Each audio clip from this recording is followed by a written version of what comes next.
E nós estamos de volta mais uma vez na nossa programação com o programa Entrevistas.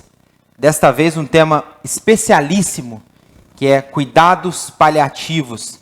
Talvez você já deve ter ouvido falar sobre isso. É um cuidado muito especial, feito a pacientes também muito especiais.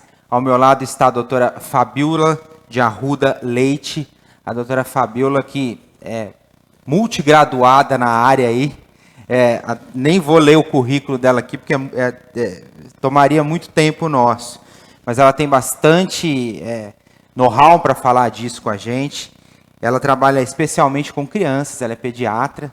E ela aceitou nosso convite para falar desse tema tão sensível, delicado, mas que é importante a gente falar e difundir esse trabalho, né? Mostrar como é feito, não é, doutora? Obrigado por ter aceito o nosso convite. Eu que agradeço a oportunidade. É um tema que nos últimos anos, né, a gente consegue falar um pouco mais sobre ele. Tivemos até o tema discutido, né, em novelas aí recentes, mas ainda existem alguns mitos, né, que cercam aí esse termo cuidado paliativo. Então, eu acho que essa é uma oportunidade muito boa, né, para a gente poder esclarecer as pessoas que ainda têm dúvida, que às vezes possam ter um pouquinho de medo desse termo, né, que a gente utiliza, que é o cuidado paliativo. Doutora Fabiola, quando a gente pensa em paliativo, pelo menos para mim, é algo que a gente faz com alguma coisa, estilo uma gambiarra, vamos dizer assim. Na medicina, isso não é a mesma coisa, certo? Não. Para a gente, né, esse termo, na medicina, ele tem uma conotação muito positiva, né? Inclusive, assim, da gente buscar o máximo possível proteger o paciente. Da onde que vem essa palavra? Ela se origina muito tempo atrás, acabou sendo adaptada para o que a gente chama hoje em dia que seria, né, o movimento moderno do cuidado paliativo. Mas se a gente pensar lá na época medieval, não tinha trem, não tinha avião. Então, quando as pessoas iam viajar de um lugar para o outro, elas utilizavam capas, mantos, né? Quem gosta de assistir esses filmes da época, vão ver que sempre tem alguém com uma capa lá, com um manto. E a ideia o que era? Era abrigar do frio, do sol, da chuva, às vezes ia passar numa floresta, né? E aí esse termo paliativo, ele vem daí, dessa proteção, dessa ideia de acolhimento, uma sensação ali de certo conforto, né? Porém, no nosso português, acaba que a palavra, né, de um modo leigo, assim, às vezes ela é usada realmente para essas questões. Então, uma solução paliativa ali, né? Muito é usado assim. Isso, mas na questão da medicina, é algo que precisa de muito estudo, muita técnica, né? Para a gente poder oferecer um cuidado que realmente é um cuidado que ele é dinâmico, né? E envolve tratamentos, assim, por profissionais de várias áreas da saúde. Certo, então a gente já aprendeu aqui agora que quando se fala em cuidados paliativos na medicina, a gente está falando de abrigo, de dar acolhimento a alguém. Então é importante essa primeira informação mais esclarecedora. Geralmente esse trabalho é feito em casa ou é feito nos hospitais? Uma particularidade muito interessante, né, do cuidado paliativo é que ele não está preso a um espaço físico, né? Então, a gente pode oferecê-lo em vários níveis de atenção. Então, ele pode ser feito por equipes em casa, que é o que a gente fala do atendimento domiciliar, nível de consulta ambulatorial, né? E, claro, também no ambiente hospitalar, porque a gente sabe que quando as pessoas estão passando por um processo, né, de adoecimento, estar no ambiente hospitalar é algo difícil, né? É algo que traz muito sofrimento. Muitas vezes, então, adultos internados numa UTI, que aquilo é tudo diferente. Porque para quem é da área, quem, né, tá ali, a área da saúde, às vezes a gente não se assusta, mas para alguém que não conhece, chegar num ambiente de UTI, aquele monte de barulho apitando. Então, é um exemplo. Ele pode ser realizado independente do local que o paciente esteja. Certo. E quando que é o start disso? Quando que é feito um trabalho que fala assim, olha, está na hora dos cuidados paliativos? Quando que ele começa? A recomendação, né, eu digo que mundial e nacional, porque em 2018 a gente teve a resolução número 41, né, que fala sobre os cuidados paliativos e que ele faz parte, né, dos cuidados oferecidos pelo SUS e toda a literatura internacional. O ideal é ao diagnóstico de qualquer doença, né, que ameace a vida, ou seja, qualquer doença que vai mexer ali com o dia a dia daquele paciente, que vai alterar a sua qualidade de vida. Pode ser uma doença de caráter agudo, que a gente fala, por exemplo, uma queimadura, né, uma grande queimadura, mas doenças mais crônicas também. Então, o câncer, um Alzheimer, tá? Então, o ideal é que se comece de forma conjunta com as outras equipes de acompanhamento esse tratamento, né? E se essa doença evoluir, né, com um curso, que é o que a gente fala que ela é incurável, que ela não tem um tratamento curativo, o cuidado paliativo ele vai ganhando mais espaço. O bacana da gente poder começar logo ao diagnóstico é a construção de vínculo, né? Porque é muito complicado, imagina, você ali num momento de grande fragilidade e aparece uma equipe que você nunca viu na vida, né? Então, às vezes, é mais difícil para você construir essa relação. Quando a gente já começa esse acompanhamento antes, né, você tem um vínculo ali de confiança, os profissionais conhecem a história, né, daquela família, do paciente. Então, o ideal é o diagnóstico. A nossa realidade, né, ainda muitas vezes os pacientes chegam quando a doença já está um pouco mais avançada, né, muitas vezes encaminhados por uma carga ali de sintomas físicos mais intensa, né? Mas a gente busca, né, fazer essa orientação do quanto antes, melhor. Muitas vezes, essa dificuldade de encaminhar vem dos próprios colegas médicos, né? Porque muitos acreditam que, não, ainda tem tratamento curativo para fazer, então não pode chamar o paliativo. Existe muito mito disso, que são coisas que não caminham junto. Mas não é verdade. A gente já tem trabalhos na literatura que mostram, né, que quando a gente faz os dois acompanhamentos em paralelo, você tem ganhos, tem benefícios para o paciente. Melhora a aderência, controle de sintomas, né? E em doenças como câncer, por exemplo, você aumenta até a expectativa de sobrevida desse paciente. Olha, bacana. Quando a senhora ouve falar em dignidade, será que a gente pode definir esse trabalho com essa palavra, dignidade, dar dignidade à pessoa que está ali numa situação de sofrimento, seja ela em situação terminal ou não, como a senhora acabou de explicar, né? Não é porque está nos cuidados paliativos que a pessoa está em fase terminal. Muitas vezes ela está com uma complicação ali momentânea e ela vai sair daquela situação, não é? É para dar dignidade esse trabalho? Eu acho que, assim, ele é um trabalho que, em primeiro lugar, valoriza a vida. A gente quer que a vida esteja ali, presente, com a menor carga possível de sofrimento. A gente busca respeitar quais são os valores da pessoa que está passando por esse processo de adoecimento, os valores da família e uma coisa muito importante, que é a autonomia, né? Então, vamos dar voz ao nosso paciente. Quando você junta tudo isso, mais o conceito de qualidade de vida, aí sim a gente consegue falar que realmente é um cuidado ali digno, né? Que está compatível com o que toda pessoa merece receber. É um cuidado integral. É olhar para alguém não como uma doença. É olhar para aquela pessoa que está num processo de adoecimento, mas que, antes de qualquer coisa, é um ser humano com todas as suas dimensões, né? Que são complexas. Então, a gente tem os aspectos físicos, sociais, a parte emocional, psicológica e uma questão que também, às vezes, é pouco falada, que é a parte espiritual. Né? Então, falando de parte espiritual, né, até eu ia fazer essa pergunta para a senhora. Porque cada paciente, ele acredita em uma coisa diferente, né? Tem paciente que não acredita em nada, em vida após a morte, o outro acredita em reencarnação. Como que a senhora lida com isso ali? É muito interessante, né? Porque o conceito de espiritualidade, ele está além. Então, a gente pode traduzir de uma forma um pouco mais simplificada, que seria: qual é o sentido da sua vida? O que faz sentido para você, né? Então, se você parar hoje para pensar, bom, quando eu morrer, o que eu quero deixar de legado? O que eu quero deixar de lembrança? Enquanto eu estou vivo, o que eu quero fazer? O que eu quero deixar? O que dá sentido para a minha existência? Isso não está necessariamente ligado a uma religião. Então, a gente pode ter pessoas que não seguem nenhuma religião e são altamente espiritualizadas. Claro. Da mesma forma que, às vezes, você pode estar ali inserido, né, no conjunto de práticas, de dogmas de determinada religião, mas não ter ainda encontrado, né, a sua espiritualidade. Sim. Então, é muito importante trabalhar essa dimensão.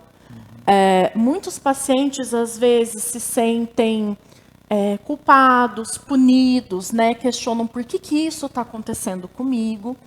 E no cuidado paliativo, como eu comentei, que ele é feito com uma equipe multiprofissional, a gente tem um papel assim muito especial, que é o do capelão.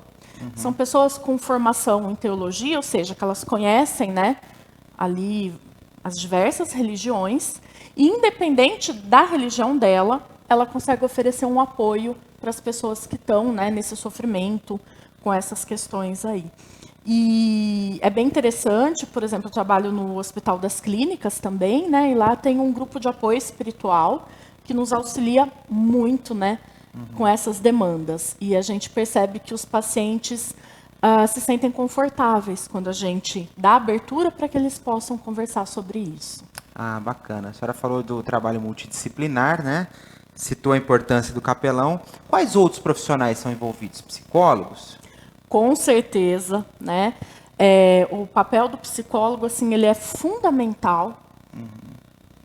Fisioterapeutas, enfermeiros, nutricionista, tá? Terapeuta ocupacional. Então, eu costumo dizer que o cuidado paliativo, ele tem espaço para todos os profissionais e não só da saúde, né? Então, dentista é fundamental também para fazer toda a questão de prevenção de lesões.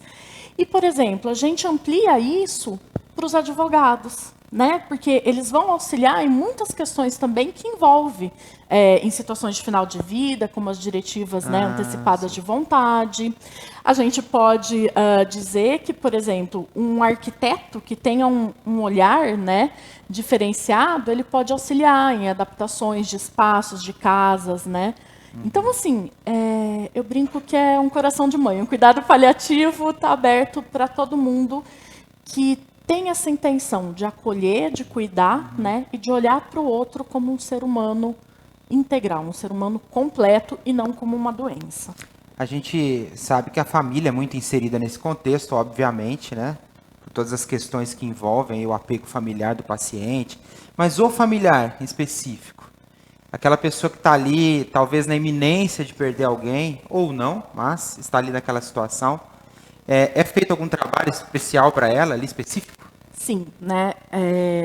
Um psiquiatra inglês que é um estudioso da questão do luto, né? Ele tem uma frase que diz que o luto é o preço que se paga pelo amor, né?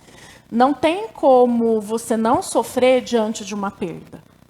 Então, esse olhar para os familiares, né? Ele tem que ser muito cuidadoso, porque tem pessoas que têm dificuldade de falar sobre as suas dores, né? Que acaba guardando para si.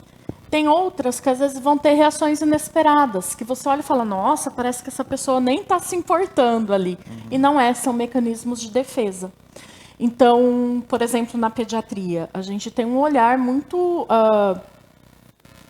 específico ali nos pais e nos irmãos. Porque a gente sabe que a dinâmica familiar, né, vai se alterar completamente. Então, o irmão que está em casa, muitas vezes, ele começa a ter mudanças de comportamento porque ele se sente excluído. Às vezes ele não entende por que papai e mamãe não estão mais comigo, só fica, né, com o meu outro irmão que está lá no hospital. Então eu quero ficar doente também. Né? Às vezes regride comportamento, bate nos amiguinhos na escola. Por quê? Porque ele está em intenso sofrimento, então ele está pedindo ajuda. Né? Então a gente recomenda também esse atendimento para os irmãos. E para os pais, a gente sempre busca fazer conversas, né, separado da criança também, para poder fazer esse acolhimento. E muito interessante que a gente fala, né, que a pediatria e a geriatria, né, que cuida da população que está no processo de envelhecimento, elas têm muitas particularidades e semelhanças. Porque às vezes a gente vê um idoso que os filhos estão em intenso sofrimento com a possibilidade de perda daquele pai e daquela mãe. Então, esses filhos também devem ser acolhidos, né? Porque a gente sabe que o cuidador tem uma grande chance de adoecer. tanto fisicamente quanto nas questões da saúde mental. Emocionais, né? Isso. Afirmar a vida e considerar a morte como um processo natural. O que a senhora pensa sobre essa frase? Muita gente fala assim, né, que a morte que é o oposto da vida. Eu não vejo assim. Eu acredito que o nascimento que é o oposto da morte. Porque, né, desculpa se eu decepcionar alguém, mas a partir do momento que a gente nasce, a única certeza que nós temos é que em algum momento a gente vai partir daqui, né? Que nós vamos morrer. Alguns mais jovens, outros vão chegar a uma idade aí um pouquinho mais avançada. E reconhecer isso faz com o quê? Com que a gente realmente viva esse espaço entre um evento e o outro, que isso sim é a vida, né? E quando a gente compreende isso, você muda aquela intenção de eu tenho que dar mais horas de vida, mais dias de vida a qualquer custo para uma visão que esse tempo que existir seja o melhor possível, né? Então você troca essa questão de quantidade de horas por qualidade. Entendo, é como se a gente retirasse a visão egoísta, vamos dizer, de não querer perder alguém para dar qualidade de vida para aquela pessoa, né? Exatamente. Eu acho que um grande exemplo que está aí na mídia recente, né, foi a morte ontem da Rainha Elizabeth, e que eles anunciaram de uma forma que eu achei muito interessante, que ela morreu pacificamente no local que para ela considerava como lar, né? Então isso tem muito a ver com o cuidado paliativo. É o que faz sentido para a pessoa, né? Certo. Na situação em que o paciente falece, doutora, existe algum trabalho no pós para o luto daquelas pessoas, dos familiares? Existe algum desse trabalho multidisciplinar? Existe alguma atenção especial mesmo no pós? Continua esse trabalho ou ele termina por ali? Uma das particularidades do cuidado paliativo é o seguinte, então ele começou lá no diagnóstico, está acompanhando a pessoa em todo o processo. Tem a fase ali do final de vida, que a gente fala, né? O evento morte. E mais uma fase que continua, que é esse acompanhamento do luto, né? Que geralmente ele é feito pela equipe da psicologia, né? Os médicos também participam, porque muitas vezes, né, os familiares retornam com dúvidas. Nossa, mas ele morreu, do que ele morreu mesmo? É como se desse uma bagunçada ali, né? Teria alguma outra coisa que a gente podia ter feito, que ia evitar dele morrer? A gente, às vezes, muita sensação de culpa. Tem algo que eu deixei de fazer, que poderia, né, ter um desfecho diferente? Então, esse acompanhamento do luto é muito importante, tá? Ele ainda não é tão forte quando a gente olha para o Sistema Único de Saúde, são poucos os lugares que oferecem esse cuidado, né? Mas, dentro do possível, a gente tenta, às vezes, com um grupo de familiares enlutados, a gente vai fazendo ali o possível, né, para conseguir dar esse suporte. A senhora falou do sistema de saúde, né? Existe investimento nessa área? Como que é o investimento nessa área? A senhora que está diretamente ligado do setor público para com os cuidados paliativos. Só a gente retomando um pouquinho, né, o movimento dos cuidados paliativos, ele começa lá na década de 50, mais ou menos, no Reino Unido, com a Cicely Saunders. Ele chega no Brasil na década de 80, com grandes nomes, né, o Dr. Figueiredo, a doutora Suzel em Campinas, a doutora Maria da Graça. Então, a gente teve grandes nomes que trouxeram aqui para a década de 80. A professora Maria Goretti também, em São Paulo. Depois ele foi se espalhando, mas ainda de uma forma mais incipiente, né? Dentro do ambiente universitário. E apenas em 2018 que a gente teve essa resolução que colocou mesmo ele como um cuidado a ser ofertado pelo SUS, né? Em 2020 teve a lei do Estado de São Paulo e agora, final de agosto, a Prefeitura de Ribeirão Preto também considera que ele é um cuidado essencial para ser né, estendido à população. Então, existem programas, né, que trabalham com atendimento domiciliar, nos serviços hospitalares também, para poder oferecer esse tipo de cuidado. E na rede privada, né, também existem profissionais que oferecem esse cuidado.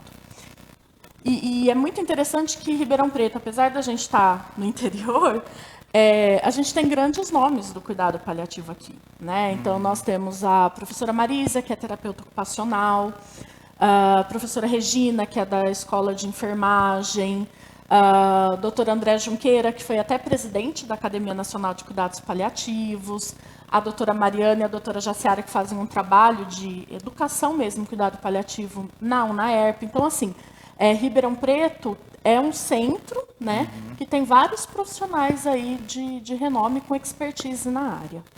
Os alunos que fazem medicina hoje em dia, que a senhora percebe, assim, existe algum tipo ainda de preconceito sobre os cuidados paliativos? Ou, eu não gostaria de cuidar disso? Como é que é isso dentro da universidade? Eu me formei em 2004, né? Tenho 18 anos aí. Desde o meu segundo ano de faculdade que eu me interesso, eu estudo a área de cuidado paliativo. E quando eu era aluna, né, o que eu ouvia? Você é muito sentimental. Nossa, não, isso daí não dá certo não, né? É muita conversa, muito papo terapia. Existe um preconceito, né?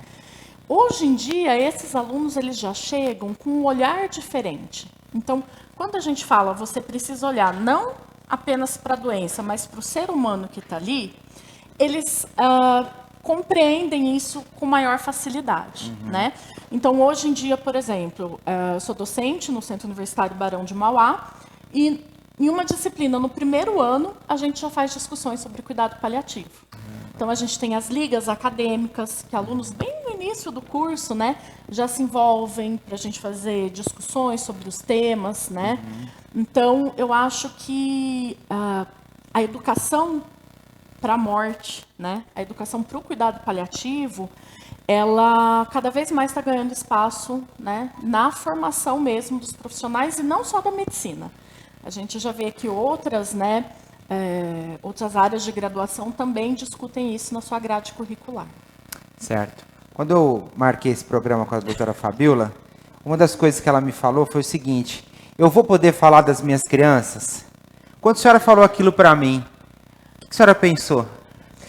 Então, eu sou apaixonada pelo cuidado paliativo, né? Então, se perguntar para mim qual é o sentido da sua vida, falar um dos é o cuidado paliativo. E eu tenho uma gratidão imensa por todas as crianças que eu já tive, né? A oportunidade de cuidar um pouquinho dos pais, a gente aprende demais com eles. E muitas pessoas me perguntam, né? Nossa, mas isso não é muito triste? Eu falo, não. Muito triste é uma criança morrer em sofrimento, uma família desamparada. Isso sim é muito triste, né? A dor da perda a gente sempre vai ter. Isso faz parte, né? Mas quando a gente consegue realizar um cuidado com qualidade e dar um pouquinho de conforto, né? E como a Cicely Saunders dizia, o sofrimento só é intolerável quando ninguém cuida. Porque a gente dizer que não vai ter sofrimento algum nesse processo, isso é mentira, né? Não tem como. Mas pelo menos auxiliar que ele seja tolerável, isso me dá muita gratidão, né? E hoje em dia eu falo que eu já tenho ex-alunos que estão trabalhando com isso, então a gente fica muito feliz pelo resultado, né?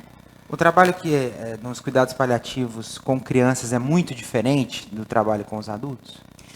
Tem algumas particularidades, né? Porque eu costumo dizer a criança não é um adulto em miniatura. Então, a gente tem questões de linguagem, porque conforme a faixa etária da criança, é uma linguagem que a gente utiliza, né? As medicações são diferentes também, então a gente tem as suas questões ali, né? Então, a forma de lidar tem algumas particularidades que a gente sempre recomenda que os profissionais que estejam, né, lidando com isso tenham essa formação em pediatria, né, para reconhecer ali aquela criança também como indivíduo. Ela não é um prolongamento dos pais, ela é um ser humano, né, que tem ali os seus medos, a sua ansiedade, desejos, seus valores, né.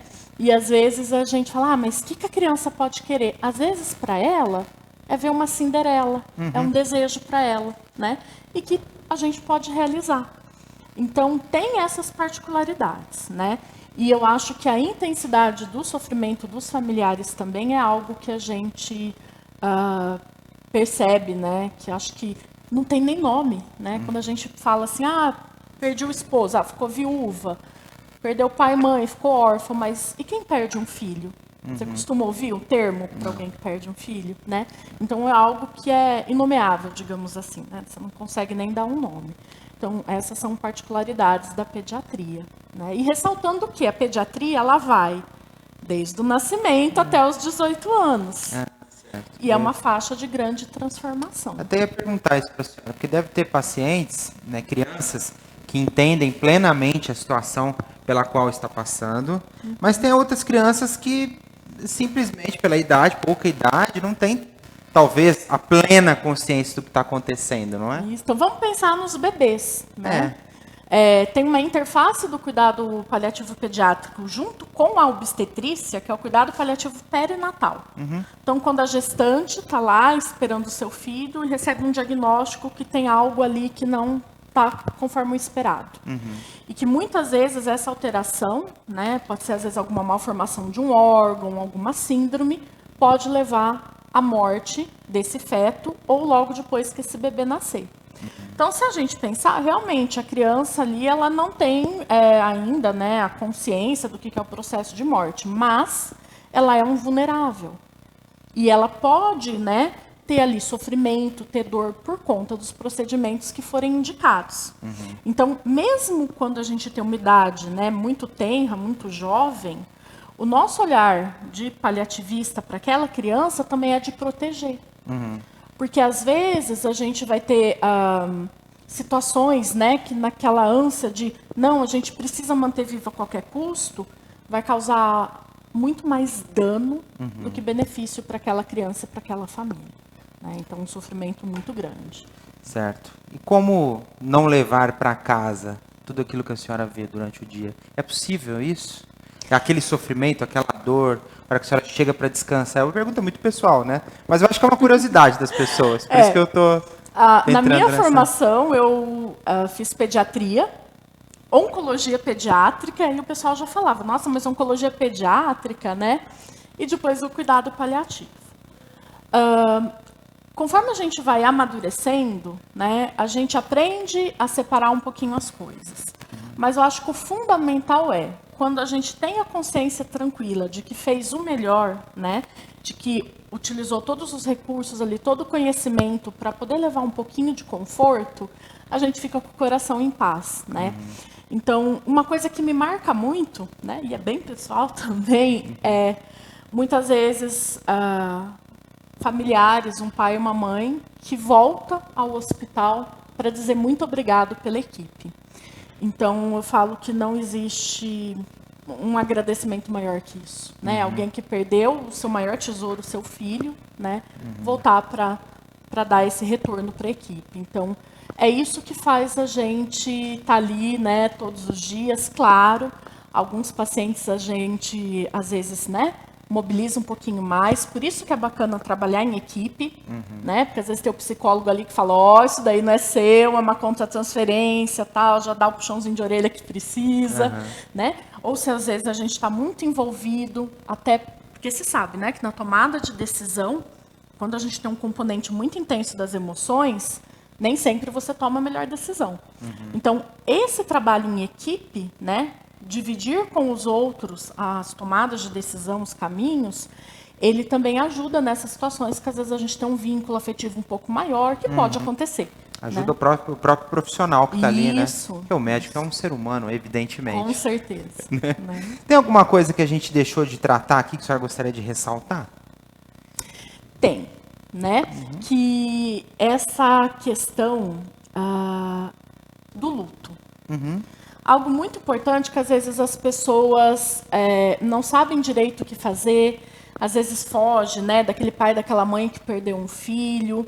Então, talvez algumas pequenas dicas, né? Na dúvida do que fazer, pergunte, tem algo que eu posso fazer para te ajudar? E se de repente aquele pai ou aquela mãe começar a falar daquela criança que não está mais aqui com a gente, né? Não fuja, escute. Que isso é algo muito frequente que as mães trazem, né? Que depois que a criança morre, parece que todo mundo quer esquecer. E é muito pelo contrário, elas têm necessidade de honrar essa memória, de falar sobre isso, né? E uma outra questão também em relação às famílias que perdem um bebê de forma precoce, seja ainda durante a gestação, né? Ou nos primeiros dias, meses de vida. Ele sempre vai ser um filho, né? Então ele está ali, ele sempre vai estar vivo na memória dos pais.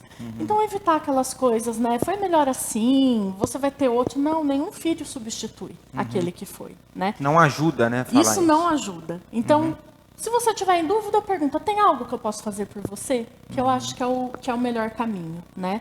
E ter esse olhar, não é apagando as lembranças, né? Que você vai tirar o sofrimento, muito pelo contrário. Mas é assim, respeitando, né? Valorizando toda aquela jornada que a família teve ali com aquela criança. Tá certo. Vamos passar o contato da doutora Fabíola, o Instagram dela, e quem quiser conhecer melhor o trabalho, tá aí na sua tela. Doutora Fabíola, eu disse no início do programa que ela tem muitas qualificações a respeito do trabalho que ela faz. Quem assistir pelo YouTube, eu vou deixar na descrição as qualificações da doutora Fabíola, que são muitas qualificações, até fora do país, né, tem bastante propriedade para falar do tema. Doutora Fabíola, muito obrigado por vir aqui, tratar desse tema. A senhora vive correndo aí, está cansada, dá aula, trabalha com medicina, não é fácil. Obrigado por ter aceito o nosso convite, viu? Eu agradeço de coração a oportunidade, parabenizo toda a equipe de vocês, né, por dar voz aí a uma forma de cuidar que busca trazer conforto e acolhimento para todos que estão passando por uma fase de sofrimento. Obrigada. Tá, eu que agradeço. E a você, obrigado por estar conosco. Continue na nossa programação. Vem mais por aí. Grande abraço.